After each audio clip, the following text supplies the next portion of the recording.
पप्पू ने अपने लड़के पवन से कहा कि मार दो सालों को। भाई श्रवण कुमार था वो, पप्पू ने कहा मार दे गोली, मार दी गोली उसने खुद कुछ नहीं किया। जो पिता ने कहा उसकी आज्ञा का पालन किया उसने। अगर पिता की आज्ञा का पालन करना पाप है तो ठीक है, मैं पापी हूँ।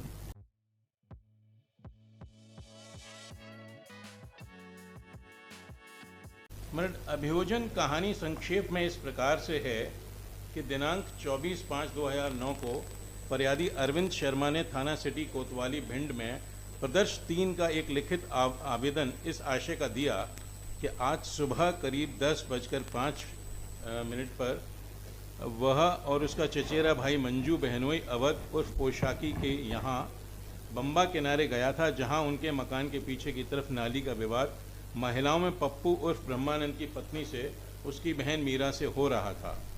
उसने व उसके भाई मंजू ने बहन मीरा से पूछा क्या बात है, तो उसकी बहन मीरा ने नाली का विवाद बताया। इतने में पप्पू उर्फ ब्रह्मानंद पुत्र मथुरा पवन व विपिन पुत्रगण ब्रह्मानंद व पप्पू की पत्नी गुड्डी एक राय होकर आए। पप्पू 12 बोर का अधिया व पवन 12 बोर की बंदूक, विपिन के हाथ में 315 बोर का कट्टा व गुड्डी के हाथ में डंडा लिए हुई थी। उसका भाई बहनोई के मकान के पीछे वाले दरवाजे पर खड़ा था। तभी पप्पू बोला कि छत पर चढ़कर चलो, तो तीनों छत पर चढ़ गए। वह पप्पू ने अपने लड़के पवन से कहा कि मार दो सालों को। सोई पवन ने 12 बोर की बंदूक से गोली मारी और उसके भाई मंजू के सीने में बाईं तरफ लगी और वह पीछे की तरफ गिर पड़ा। तभी पप्पू ने एक फायर उसको मारने के लिए किया जो ऊपर से निकल गया। तभी पप्पू की पत्नी गुड्डी बोली कि सभी को गोली मार दो, रोज रोज का झंझट खत्म हो जाएगा। तब ही विपिन ने उसके पास में खड़ी बहन मीरा को मारने की नीयत से अपने कट्टे से गोली मारी जो ऊपर से निकल गई। इतने में गोलियों की आवाज़ सुनकर उसकी बहनों अवध और पोशाकी व कल्लू व अन्य लोग आ गए। जिन्होंने घटना देखी उक्त लोग भाग गए। भाई अब गलती से गोली चल गई, अब क्या करोगे? अब मर तो गया आदमी, अब वो मर गया, हम क्यों मरे जेल में? ये भी तो एक आर्गुमेंट हो सकता है। भाई जिसको मरना था उसके भाग्य में लिखा था मरना है, मर गया वो। अब बदकिस्मती उसकी, हमारी गोली से मर गया, तो मैं क्यों मरूं जेल में? मैं तो शिकारी आदमी हूँ। भाई श्रवण कुमार था वो, पप्पू ने कहा मार दे गोली, मार दी गोली उसने।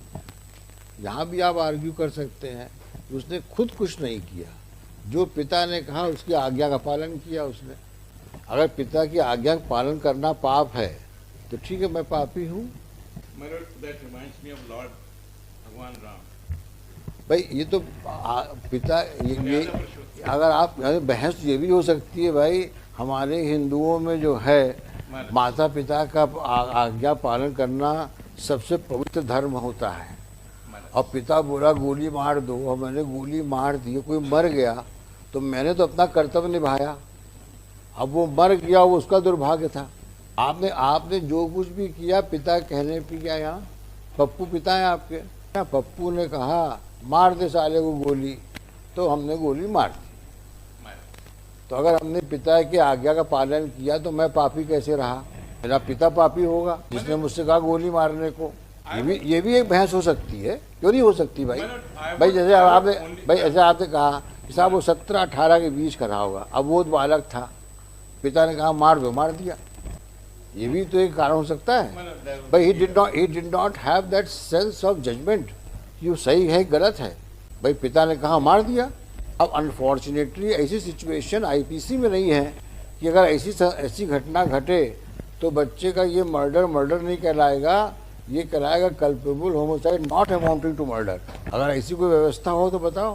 आई would certainly agree with the court कि यदि ऐसी सिचुएशन हो तो आईपीसी तो उसको क्षमा नहीं करे। फिर तो हम कहाँ से क्षमा करें? लेकिन स्थिति यहाँ कुछ और है।